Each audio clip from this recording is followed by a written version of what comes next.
Hello everyone, in this episode I'm going to be comparing the 350R with the M50. These two racing ships are both manufactured by Origin Jump Works, and each one of them represents one of the two extremes in racing when it comes to maneuverability and speed. As with every episode of Versus, I take two ships that do the same task, but go about doing them in different ways. I try to match these ships up as evenly as possible, but like with most things in Star Citizen, there isn't a direct one-to-one analog that exists between any two ships. It's almost guaranteed that one of them is going to have some element to it that's going to be very disproportionate to the other in some aspect. Like for instance its price, something to do with its components, its weapons loadout, or something else along those lines. But it tends to be very obvious when certain craft have been designed to be direct competition for one another. And that is definitely the case with these two ships.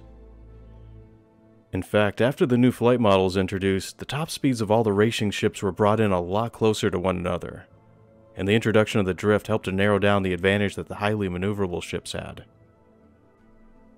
So despite some key differences, these ships have never been closer in their abilities than they are now, and racing is going to be a lot more evenly matched, with each racer having its own slight advantage in some particular way in how it performs, but mainly it's going to come down to pilot skill and less about which ship you own. Over the course of this video, I'm going to be going over each ship in detail, then do a direct comparison showing off the ways in which each one excels over the other. I'll discuss what kind of player each vessel would appeal to the most, and then finish things off with a brief summary.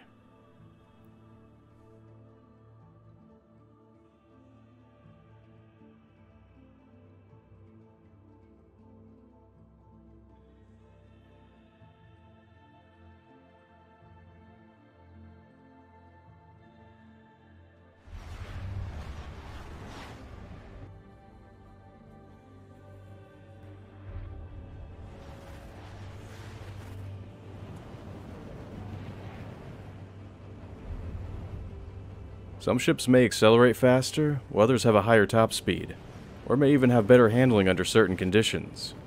But no single ship touches the M50 in terms of its overall performance.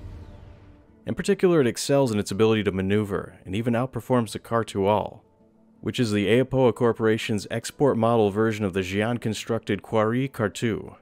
And for those who are unfamiliar with Xi'an craft, they don't have a main thruster like UEE-built ships, and instead features an array of maneuvering thrusters that are built into a series of articulated rigs.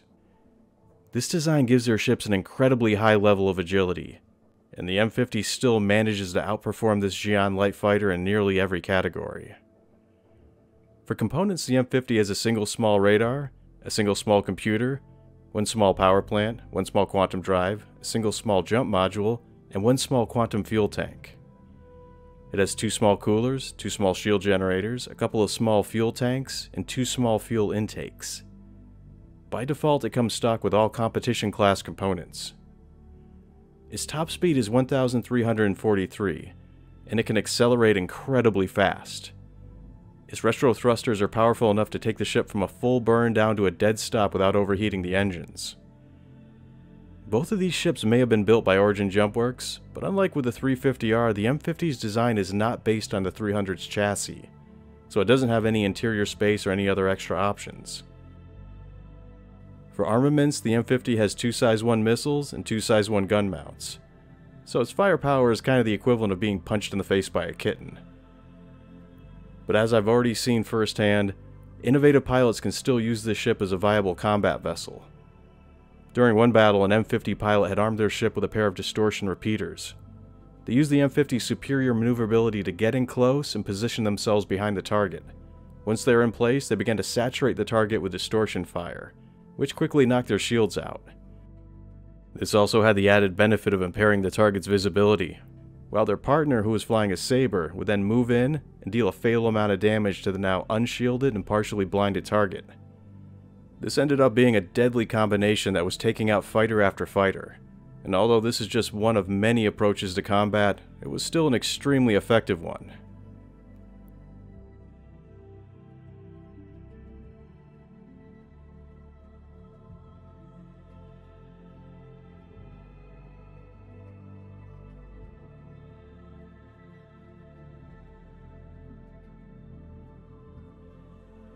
Origin's 350R is the racing variant out of the 300 series. Its chassis design is a variation on the standard 300i model, which at its heart is a touring vessel. The 350R didn't inherit the same number of amenities that you'll find in the rest of the 300 series, but it still has enough room in the cabin to be able to get up and walk around in, as well as having a bed and a bathroom. It also surprisingly has enough extra room for hauling 4 SCUs worth of cargo. The cargo space is located on a ramp that extends down from the belly of the ship. The cargo grid is self-contained and is only accessible from the exterior of the vessel. For components, the 350R has a single small radar, single small computer, one small power plant, one small quantum drive, a single small jump module, and one small quantum fuel tank. It also has 2 small coolers, 2 small shield generators, a pair of small hydrogen fuel tanks, and 2 small fuel intakes. And by default, it also comes stock with competition class components. Its top speed is 1,347, and just like with the M50, the 350R has exceptional boost capabilities, and it can accelerate on a near equal level to the Herald. It can also go from a full burn to a dead stop without overheating the engines. But unlike with the M50, the 350R ups the ante when it comes to firepower on a racing ship. It has a size 3 weapons mount on the nose, 2 size 3 weapon mounts on the wings, and it's been upgraded so that now it comes stock with 2 size 2 missiles. The 350 has recently gone through a rework both inside and out. The exterior has been updated and changed a little, as well as having been given a new paint job, but the real changes have been done to the ship's interior. The inside of it has enough room to keep the cabin from feeling claustrophobic. The far back of the ship has a single bed that you can use as a logging off point, and it also has a bathroom that can be used to satisfy at least one of the aspects of the game's survival mechanics.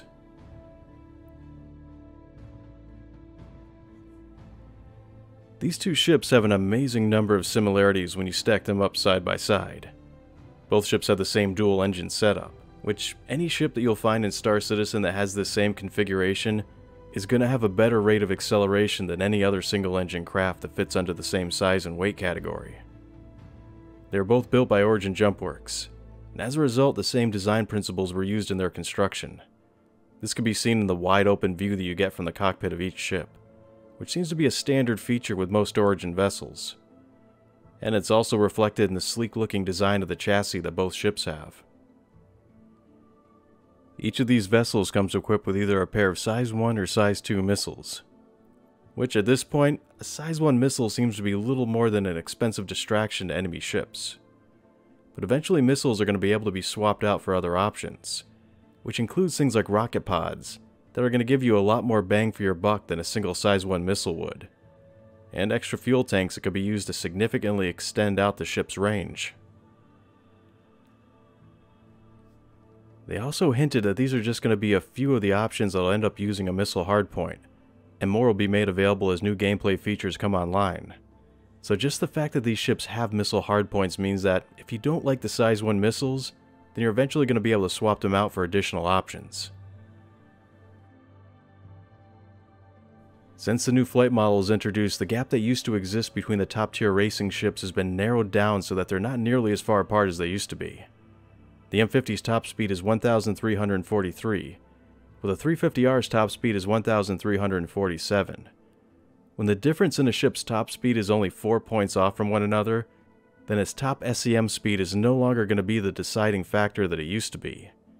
And it's now going to be more about the player's skill when it comes to racing, where the pilot who makes the least mistakes is going to end up getting the best time, and not the person who owns the fastest ship. They both have the same amount of components that are all the same size, so there's going to be no advantage one way or the other when it comes to that aspect of these ships.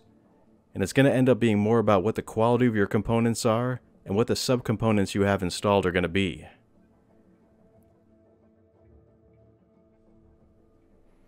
So why would you want an M50 over a 350R?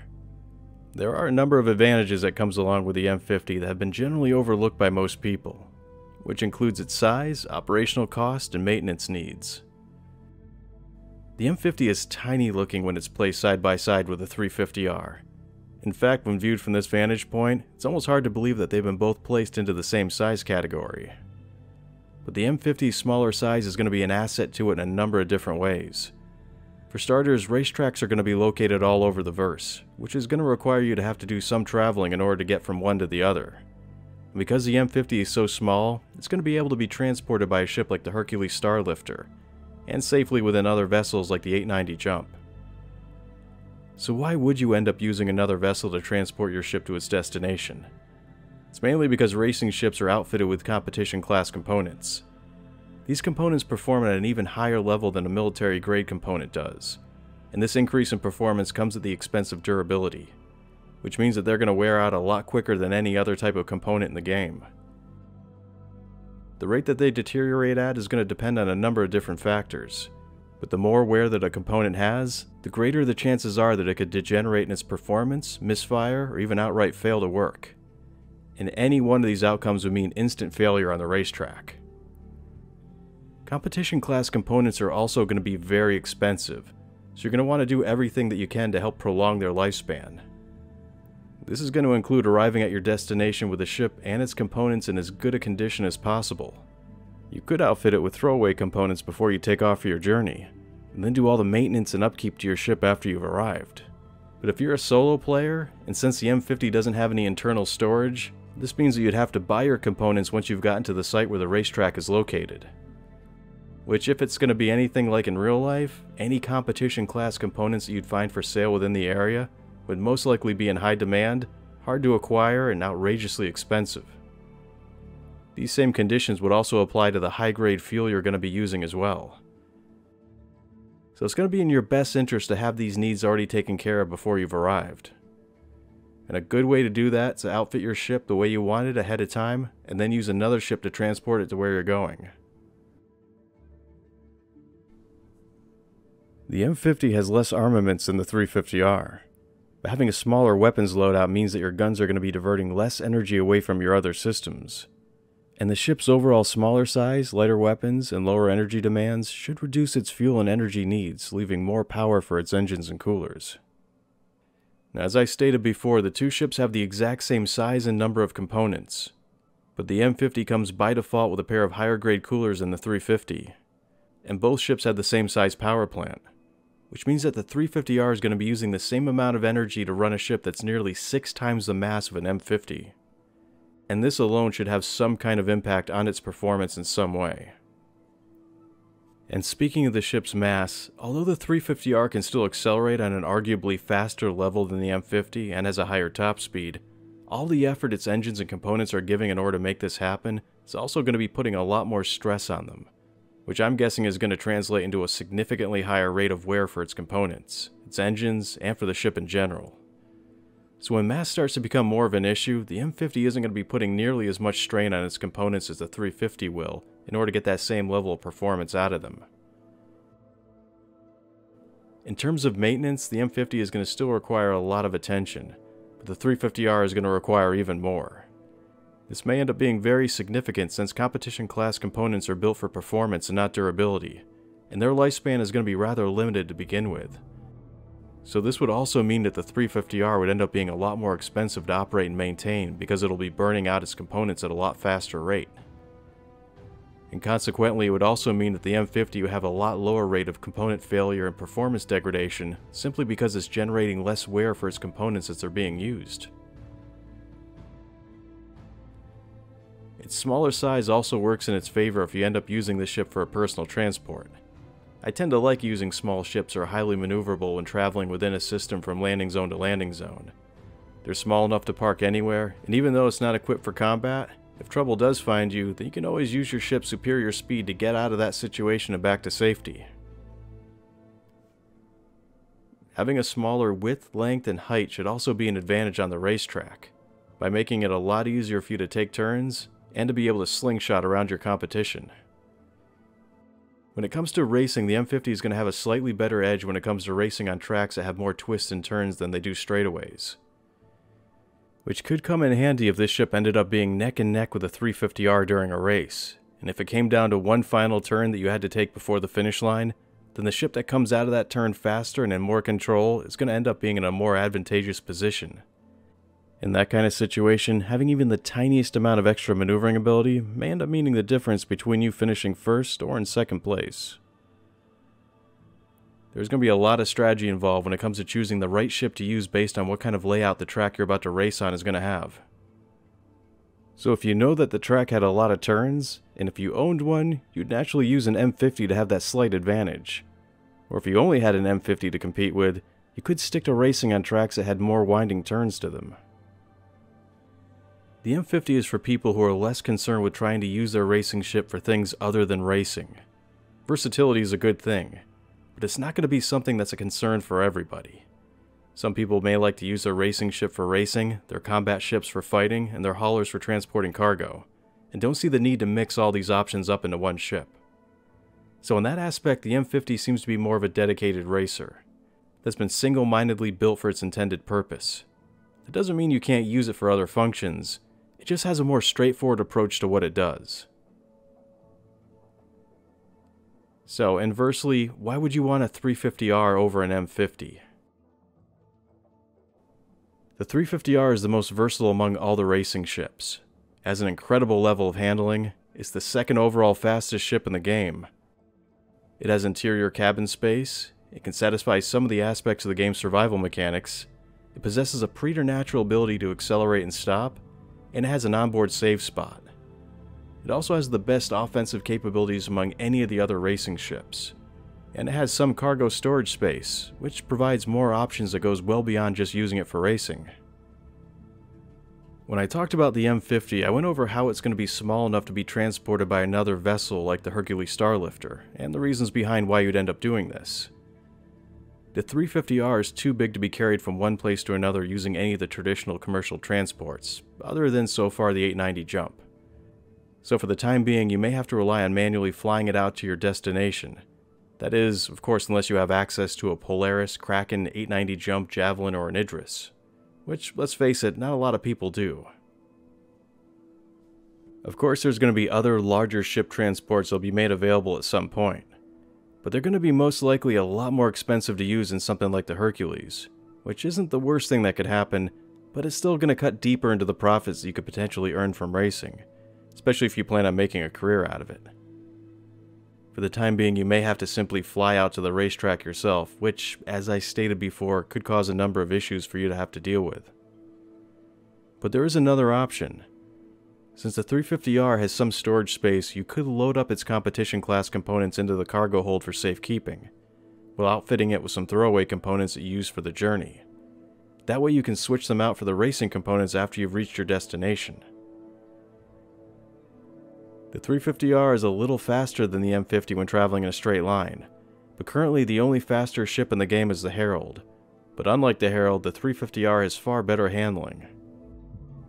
It also has several things that the M50, and for that matter, none of the other racing ships have, and that's internal cabin space. It also has the ability to satisfy some of the game's light survival mechanics. It provides the ability to save your position and log out of the game from, and it has space that's been set aside for carrying cargo. Its 4 SUs worth of cargo space doesn't seem like much when you compare that to what even a small dedicated freighter could haul.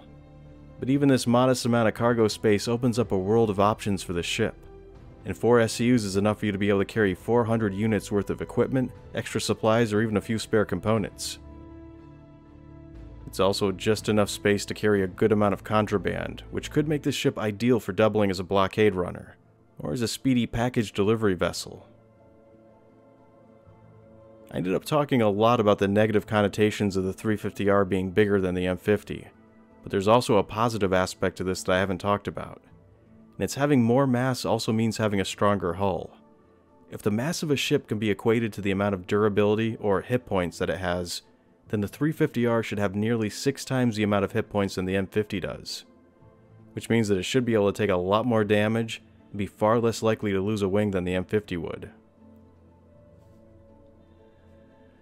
The 350R also has the most impressive weapons loadout among any of the other racing ships, and some races are going to allow for the competition to be able to use their guns during the race, and if you are on one of those tracks, then you're going to want to have as much of an advantage as you can when it comes to your offensive capabilities. If you were strategizing over what ship to use for a race, then you'd most likely pick a 350R for tracks that have more straightaways than turns. And just in case you ever ended up in the situation where you're neck and neck with an M50 on a straightaway that was leading to the finish line. And in that instance, having even a tiny amount of extra SCM speed would be the deciding factor if you ended up winning or not.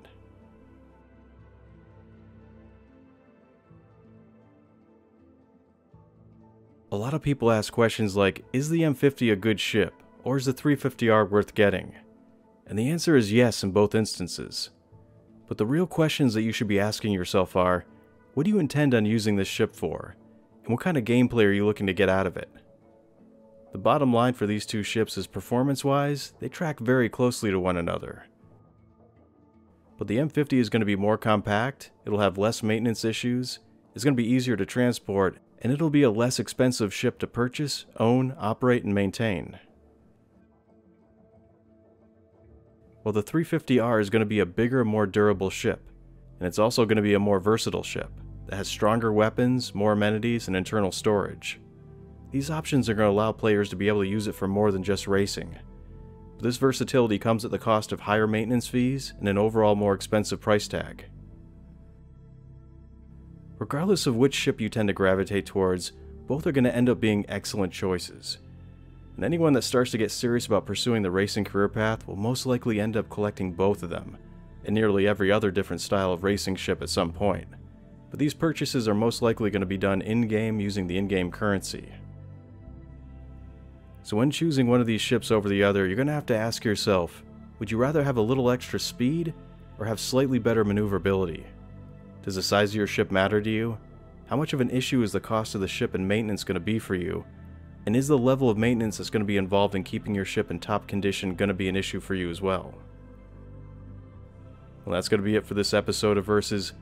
I'd like to thank everyone for liking and subscribing to the channel, and I'd like to thank my patrons for making it possible for me to be able to create new content.